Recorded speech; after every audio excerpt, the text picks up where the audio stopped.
Right-wing Twitter, which is basically all of Twitter at this point, is in an uproar right now. Or at least they were when I first heard about this story in the trending tab like 2 days ago. But who knows if they're still seething. Maybe they got over it. Future former President Joe Biden is being accused of making a bad deal by trading literal terrorist arms dealer Viktor Bout, aka the Merchant of Death, for 6'9" WNBA phenom Brittney Griner, a quote, lesbian drug addict who hates America. Because God forbid young girls have another based stoner role model to literally look up to. This accusation of hating America comes in response to comments Griner made about the national anthem not representing black people, as it was written well before the abolition of slavery and was chosen by Congress at a time when black people were still being actively oppressed throughout the nation. And also that it doesn't even make sense to play the national anthem at sporting events, which, yeah, honestly, what the fuck is that shit? Did I say she was based? Right-wingers say that's bullshit and that Griner is a liar because nothing bad ever happened to black people in the history of the United States, and she needs to shut up and stop being a crybaby who hates America. Disregarding both reality and the complex nature of prisoner exchanges, cries of, how is that even fair, have resounded. They should have traded the Merchant of Death for all-American hero Paul Whelan,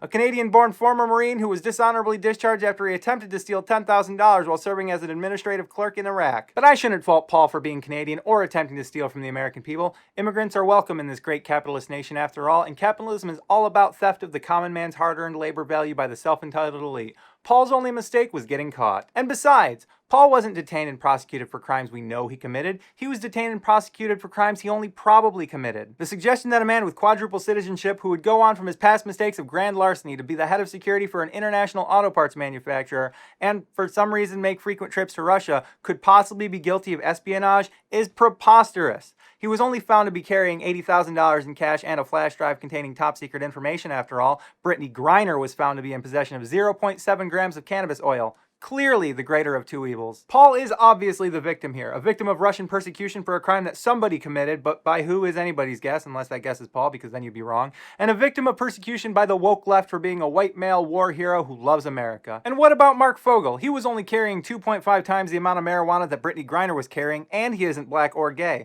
Why was she traded and not him? Why would anybody even ask that question who isn't a racist homophobe? Your guess is as good as mine. But why not both of them? That's a fair question, isn't it? Yes, why not both of them? It's not like these talks are extremely difficult or that Viktor Bout is an asset of depreciating value. We should definitely have held out for more of those 6 years left on his prison sentence and not worry about his usefulness to the Russian government possibly evaporating during that time. The mostly illegal international arms trade is notorious for having a consistent and easily accessible power structure and for welcoming back former players with open arms. Much like the WNBA, who plan to welcome back Griner, probably, after giving her the space and time she needs to fully process the traumatic ordeal she's experienced over the last 10 months.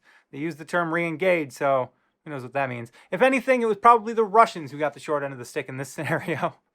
Oh man, I have no idea how to end this. Jokes aside, you know that if Donald Trump were still president and this was the only deal the Russians were willing to agree to, he would have taken it in a heartbeat and have been praised for it. The same people calling out Joe Biden would have said, see look, Donald Trump doesn't hate black people, he secured the release of Brittney Griner. He would have called it a win, and he would have said that it was bigly. After far too many hours working on this video, I've decided to give up here. I'm already well past the average view time for one of my videos, so chances are, at least according to the analytics, nobody is even watching at this point. If you are still watching, thanks for that. Be sure to give this video a like, share it, subscribe, and turn on notifications if you haven't already. And of course, don't visit Russia.